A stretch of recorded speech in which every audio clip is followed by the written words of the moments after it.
Salut, c'est Kevin, bienvenue dans le podcast numéro 2. Je voulais commencer par dire un grand merci pour les retours que vous m'avez fait concernant le premier podcast. J'ai reçu beaucoup de likes et j'ai reçu beaucoup de messages, que ce soit sur la page, dans les commentaires ou en perso. Ça me fait vraiment chaud au cœur. Je veux vraiment que le podcast et le contenu que je donne, ce soit un échange, on n'est pas à l'école, je suis pas là pour te donner une leçon, je veux absolument pas que ce soit, je veux que ce soit un échange, que ce soit interactif. Donc ça me fait vraiment plaisir. T'es pas hésité à m'écrire, à me donner ton ressenti. Ton avis, soit négatif ou positif, tant qu'il est constructif, franchement, donne-le, hésite pas, ce sera avec grand plaisir que je te le lirai. J'ai pris vraiment du plaisir à faire ce contenu, j'ai plus qu'à appuyer sur Play, sur mon application Ferrite, à dire ce que j'ai à dire, donc je prépare quand même un petit plan de ce que je veux dire, sinon je partirai dans tous les sens. Une fois que j'ai terminé, j'appuie sur pause, je lance mon application pour envoyer tout ça sur les plateformes que j'utilise, donc soit Facebook et YouTube. N'hésite pas à liker la page Facebook et à t'abonner à la chaîne YouTube. Je mettrai du contenu un petit peu différent sur la chaîne YouTube. Surtout, je vais me mettre à voyager un petit peu plus, donc j'hésiterai pas à te faire des contenus un peu différents en voyage. C'est quelque chose que j'ai envie de mettre en place, tester. J'aime bien tester. Si ça te plaît, tant mieux. Et puis on verra comment ça va évoluer. J'ai pour l'instant pas grosse directive sur ce que je veux faire concernant ce que je suis en train de mettre en place. Si tu as des idées, des trucs que tu as envie que j'essaye, dis-le moi, c'est avec grand plaisir que je vais les utiliser. Je suis un laboratoire, donc je me vois un petit peu comme ça. On essaye, on le fait ensemble, et puis si ça marche, c'est top, on garde les trucs qui marchent. Alors le sujet d'aujourd'hui, c'est vraiment un sujet qui me tient à cœur. Je vais t'avouer quelque chose. J'ai enregistré déjà le podcast une première fois. J'étais absolument pas content de ce que j'avais fait. J'étais pas assez satisfait, donc je le refais une deuxième fois. Ça fait une demi-heure que j'essaye de l'enregistrer. À chaque fois, je me dis non, t'es en train de louper quelque chose.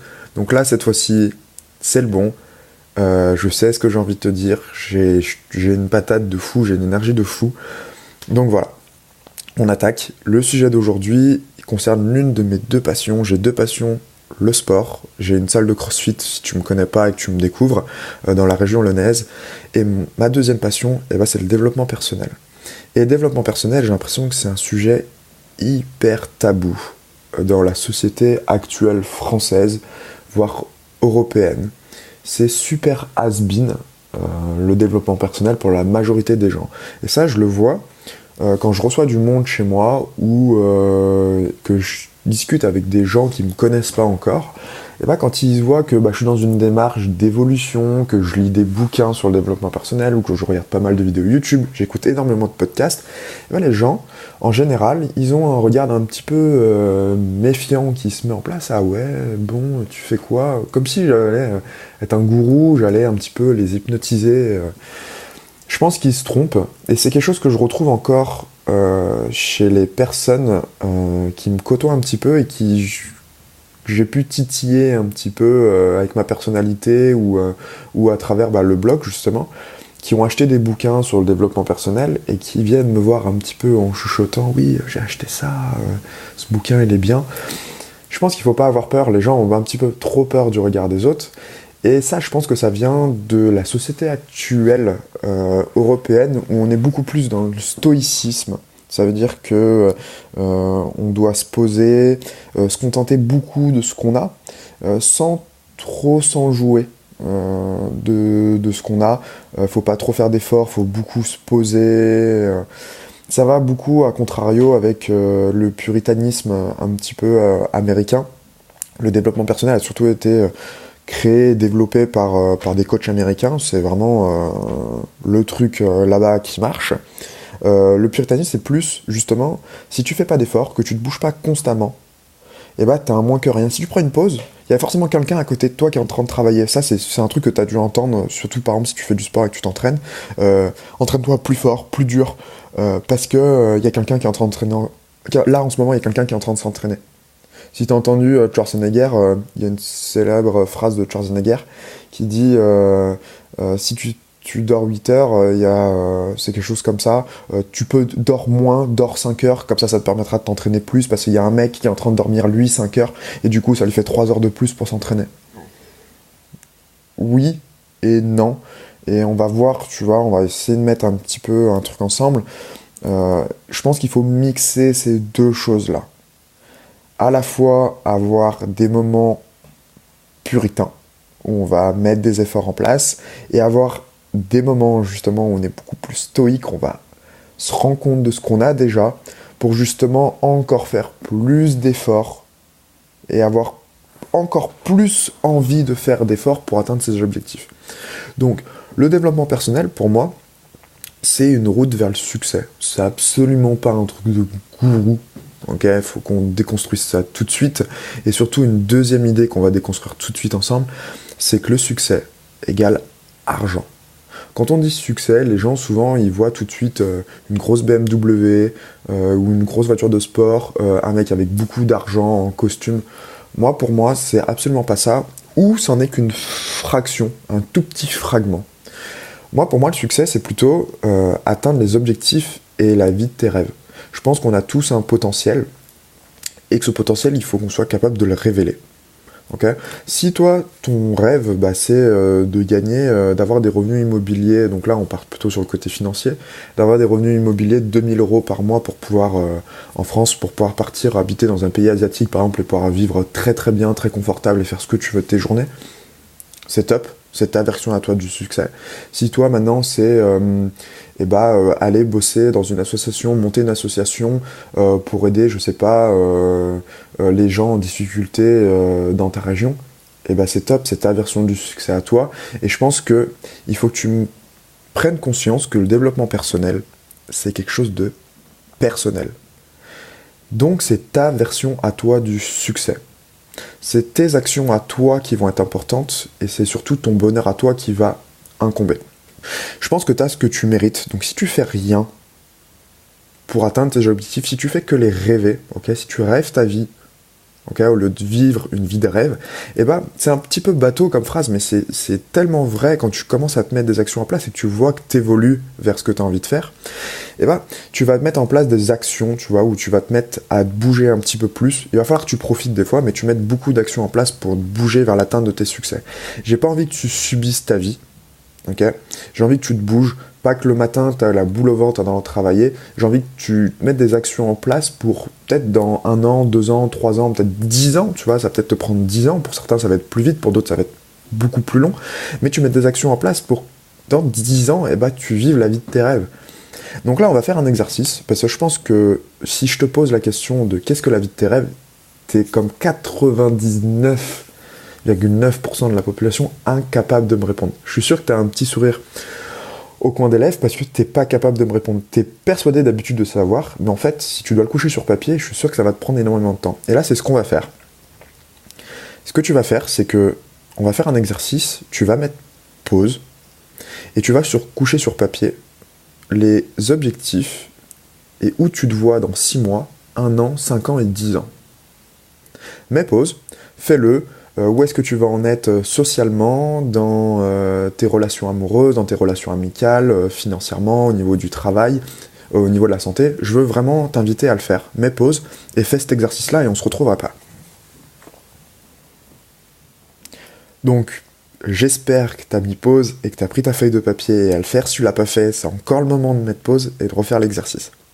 Voilà. On va passer sur un deuxième exercice. Donc maintenant que tu as mis ça, tu vas me dire ok, très bien, on a couché les objectifs, mais qu'est-ce que je fais maintenant? Le but maintenant, ça va être de mettre toute une série de sous-objectifs en place et de mettre des actions vers ces sous-objectifs. J'ai créé un article un petit peu là-dessus. On reprend un petit peu à l'oral, on le refait, et tu vas voir que c'est en mettant ces objectifs en place que tu vas pouvoir commencer à améliorer ta vie et à passer dans une spirale très positive. On prend un exemple tout bête. Ton objectif, par exemple, c'est de voyager tous les ans, de te faire un voyage, 2 voyages de 2 semaines tous les 6 mois. Très bien. Qu'est-ce que tu peux faire pour mettre en place ça? Alors déjà, ça va être de mettre en place sur, par exemple, les 2 prochaines années, toutes tes destinations. Comme ça, tu sais ce que tu veux faire. De planifier donc ton voyage, donc les billets d'avion, par exemple. Qu'est-ce que tu vas faire là-bas, les moyens de locomotion, le budget nourriture, le budget, je sais pas, quand tu vas avoir du patrimoine, etc. Ça va te permettre d'avoir un budget. Et ensuite, maintenant, une fois que tu as fait ça, tu as mis les dates en place, et bah tu vas maintenant établir comment on fait pour atteindre ce budget-là qui me permet de partir. Donc, tu vas mettre toute une série d'actions, donc par exemple épargner un petit peu plus, peut-être si tu es étudiant, avoir un travail étudiant le samedi ou le dimanche. On l'a tous fait pendant nos études, par exemple, pour pouvoir se payer quelque chose. Donc tu mets une petite série d'actions et au fur et à mesure, bah, tu vas engranger tous les mois un petit peu d'argent. Ça peut-être, je te dis n'importe quoi, 200 euros pour un budget par exemple de, je sais pas, sur l'année de... on va dire 2000 euros, tu mets 200 euros tous les mois, bah ça te permet de te faire tes voyages chaque année. Tu vois, c'est des actions toutes bêtes. Tu vas te dire que c'est bête, mais en faisant ces petites actions au fur et à mesure, tu vas évoluer vers tes objectifs et justement, tu vas atteindre ces objectifs. Pour moi, le développement personnel, c'est pas forcément lire que des bouquins. Les bouquins, ça te sert à apprendre des petites techniques qu'il faut mettre en place, parce que si tu les mets pas, c'est juste de la masturbation intellectuelle. Mettre des petites techniques en place, justement, pour passer à l'action. Le développement personnel, c'est pas aller qu'en séminaire ou voir quelqu'un que t'adores, comme je sais pas, si tu suis un petit peu les coachs américains, t'as Anthony Robbins, ou si tu veux voir des mecs plus français, enfin plus dans la francophonie, t'as Cédric Anissette sur tout ce qui est financier qui est vraiment top. Dans ma famille, c'est quelqu'un qu'on suit beaucoup. C'est pas que ça. Le développement personnel, c'est surtout mettre des actions en place. Si tu mets pas des actions en place, il se passe rien du tout. Maintenant, si tu crois pas au développement personnel, j'ai juste envie de te donner un exemple. C'est l'école finlandaise. L'école finlandaise, elle a changé il y a une vingtaine d'années. Les résultats des petits Finlandais étaient très mauvais. Enfin, très mauvais. Ils étaient un petit équivalent à ce qui se passe en France et aux États-Unis actuellement. Et il y a le gouvernement finlandais, donc du coup, qui a décidé de complètement changer son système scolaire et d'enlever les devoirs. Donc tu vois, c'est un sujet un petit peu d'actualité. Eux, ils l'ont fait il y a une vingtaine d'années et ils se sont rendus compte que les résultats des petits Finlandais, eh ben, ils augmentaient de façon exponentielle. Ils devenaient très bons dans les domaines qu'ils avaient choisis. Pourquoi ? Eh ben, en enlevant les devoirs, il s'est passé un truc tout bête. Eh ben, c'est que le petit gars de 10 ans, eh ben, il s'est mis à lire de lui-même sur des sujets qui l'intéressaient. On ne lui donnait pas une pièce de théâtre du style Tartuffe. Moi, j'ai adoré lire Tartuffe quand j'étais à l'école, mais ça n'intéresse pas tout le monde. Et ben, il s'est mis à lire des bouquins qui l'intéressaient sur, je sais pas, sur le sport, sur la musique ou des romans. Et en fait, il s'est mis ensuite à avoir des réflexions lui-même parce qu'il lisait, il s'est mis à avoir des discussions avec ses parents parce qu'il n'était pas 2 heures à faire ses devoirs stressé, et ça stresse aussi les parents de devoir faire les devoirs. Il s'est mis à faire poser des questions à ses parents, vous savez, les fameux « et pourquoi ?» Et du coup, il y a eu des interactions qui sont mises en place, il s'est mis à avoir des avis, il s'est mis à découvrir des passions, il s'est mis à étudier ses passions, et du coup, quand il a évolué dans son système scolaire, il s'est plus posé la question de « qu'est-ce que j'ai envie de faire ?» parce qu'il savait déjà vers quoi il avait envie d'aller. Donc du coup, forcément, tu te retrouves plus dans des voies de garage, comme on peut retrouver par exemple en France. Moi, j'ai fait la filière STAPS, par exemple. Il y a 1000 STAPsiens en première année de licence. On se retrouve à sortir, il y a 150 élèves qui sortent au Master 2. Tu te rends compte du pourcentage de réussite ? Là, non, on se retrouvait, les petits élèves finlandais, ils se retrouvaient déjà dans une voie qu'ils aimaient, parce qu'ils le savaient, ça faisait des années qu'ils étaient dedans. Et donc du coup, ils avaient développé forcément des choses, ils ont mis des petites actions en place, et du coup, ils se retrouvaient dans quelque chose qu'ils aimaient, et on se retrouve avec une productivité des Finlandais qui est énorme. Ok ? Et si tu fais ça, toi, dans ta vie, tu te mets à étudier des sujets que tu aimes, des sujets, par exemple, t'aimes la musique, tu te mets, au lieu de te mettre devant la télé, tu te mets à regarder des vidéos sur la musique, comment je peux mieux jouer, etc. C'est complètement du développement personnel. Aller à ta séance de sport, c'est du développement personnel. Tu cherches à t'améliorer, tu cherches à avoir une meilleure version de toi-même. Tu cherches à révéler ton potentiel. Il faut vraiment que tu trouves ta voie.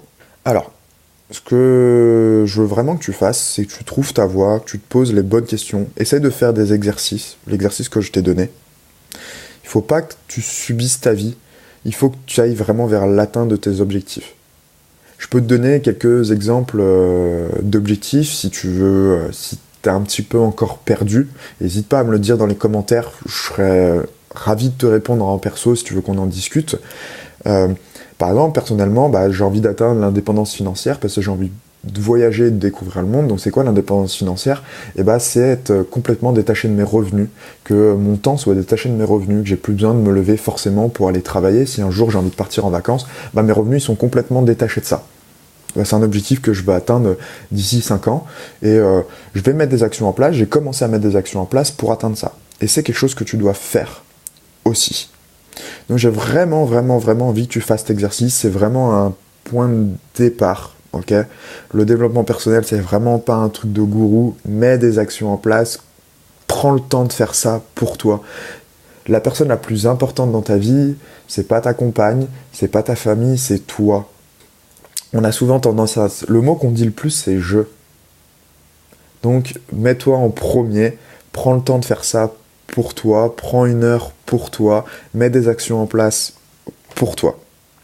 Et je vais te demander un truc, cette fois-ci pour moi, c'est de me répondre dans les commentaires et me dire qu'est-ce qui t'empêche de passer réellement à l'action. Alors, je te mets en garde, oublie les petites phrases bateau du style « j'ai absolument pas le temps », j'ai pas d'argent, parce que ça, tu sais très bien que les solutions, tu les connais. Gagner, on a tous 24 heures et pourtant, il y a des gens qui arrivent toujours à faire plein de choses. Parce qu'ils regardent moins la télé, ils se lèvent peut-être un petit peu plus tôt parce qu'ils se couchent un petit peu plus tôt. Enfin, c'est des choses qu'on abordera plus tard. Mais dis-moi réellement ce qui t'empêche de passer à l'action. Prends 5 minutes pour y réfléchir. Commente dans le petit onglet Facebook ou sur YouTube en me disant qu'est-ce qui t'empêche de réellement passer à l'action. N'hésite pas à me dire quelle image t'avais, toi, du développement personnel, quelle est, par exemple, ta définition du succès. N'hésite pas à me le dire dans les commentaires. Et puis, voilà. Je veux vraiment qu'on interagisse. C'était encore une fois un plaisir de faire ce nouveau podcast. Je te dirai quelques anecdotes concernant les 2 premiers podcasts, je pense, dans le prochain.